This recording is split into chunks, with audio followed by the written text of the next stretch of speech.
Hello, you're on the air. Hello, Zach. This is Zach. Who is this? Zach, this is Marco. How are you? Marco, you said you were going to call.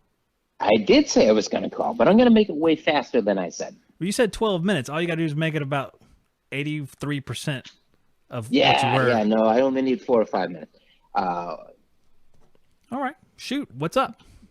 well, just wanted to touch base. I work for a supply house. We are mostly hydronic heat, and I just wanted to say thank you. I've learned a tremendous amount from you and the rest of the crew here. It's wonderful. Well, that's awesome, man. I really appreciate that.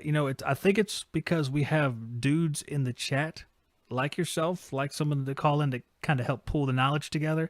So that is really cool. What is your position at the parts house? How much can you tell us? Because I know sometimes you want to keep like some of the details private. So what do you do? No, I'm happy to share. We're mostly a hydronics supply house. I do a lot of tech support. Oh, hey, we needed a boiler person before. Uh, you could be our boiler Well, person. I'm not prepared to say that I'm an expert, but hopefully I can help out anytime somebody needs me. We do a lot of boilers, and I'm very heavily involved in that side of things. I heard you say boiler. Where are you at? I am in Boston, as you Oh probably man. guessed. Oh, that's fantastic. We needed some more Boston representation. But we're getting more and more into the heat pump side of things up here. So I'm learning a lot from you guys. Oh, that's pretty cool that you're getting into heat pumps. First of all, I had to go through like a 5 second period in my brain where I was just imagining you running around going, "No more, no more." I don't know if you watched the Red Sox ever with No More Garcia Parr, but anyway, it's very good. That was very much me. That's pretty accurate. Hey, they finally won something. Man, it's great. Nah. But you're saying you get into heat pumps up there, you do a lot of boiler stuff, and I'm guessing when you say that, you're saying you sell a bunch of that. So when you get heat pumps, when you're talking about heat pumps, what are you selling up there for heat pumps? Well, without getting too much into the brand names, really what we're starting to see is the utilities are really pushing the high efficiency heat pumps. We do some mini splits, but we're starting to see some of the inverter technology with the conventional system roll out.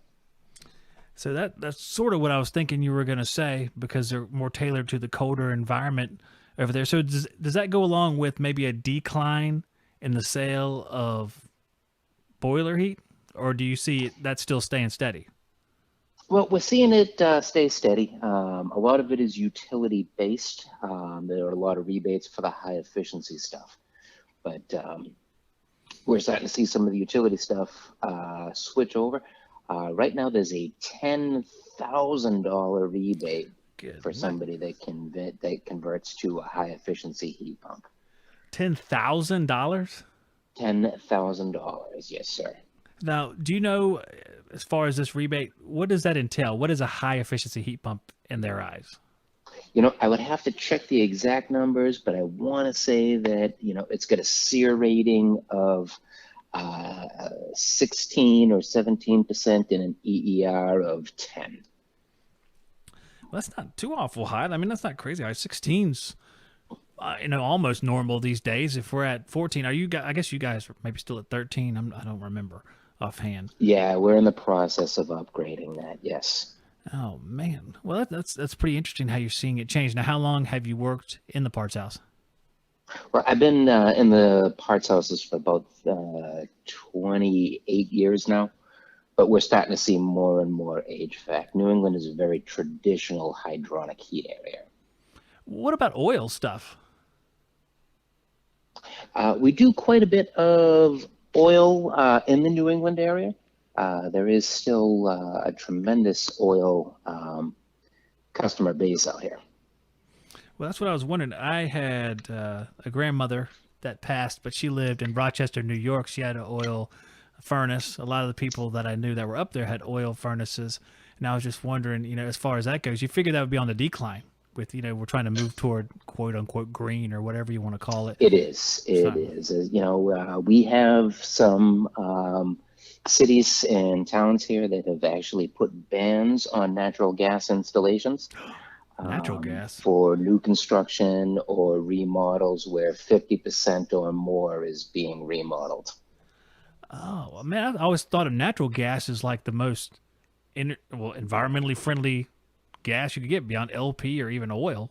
And that's, Yeah, no, you're right, but we live in it's kind of a unique area here. The politics are what they are, but we have a lot of people that are super environmentalists, and we're really looking at the electrification of everything, right, wrong, or indifferent. yeah, no, I think there's definitely room for that. I mean, with heat pumps and everything like that, I know they're able to deal with the cold. I know, especially they can be built for the cold, like these inverters. They go down to a lower temperature, so I know you can do it. But I mean, a lot of times people get You stuck in a can, certain way. no doubt. You know what you can't do? I'm not built to work outside on these things when it's super cold Yeah, like it gets around here. yeah. I'm a bit of a pansy, and I don't want to do that. Well, I don't really blame you. It doesn't, I live near Wilmington, North Carolina, or a couple climate zones away from you. And when it snows and we have to go out there and work on heat pumps, it's a lot of misery just because of the cold, and your fingers end up locking up. And if you're like me and you're in your 40s, they really lock up, and it feels arthritic almost, and then it starts to melt when you're sitting on it. It's just a misery. So I can definitely understand that. If you want to watch more videos just like this one, click on this playlist. And if you want to see a new video you might not have ever seen before, check out this one right down here. And if you want to find out more about the sponsors that make this show possible, you click on this box right here. And of course, if you aren't subscribed, please click here to do so.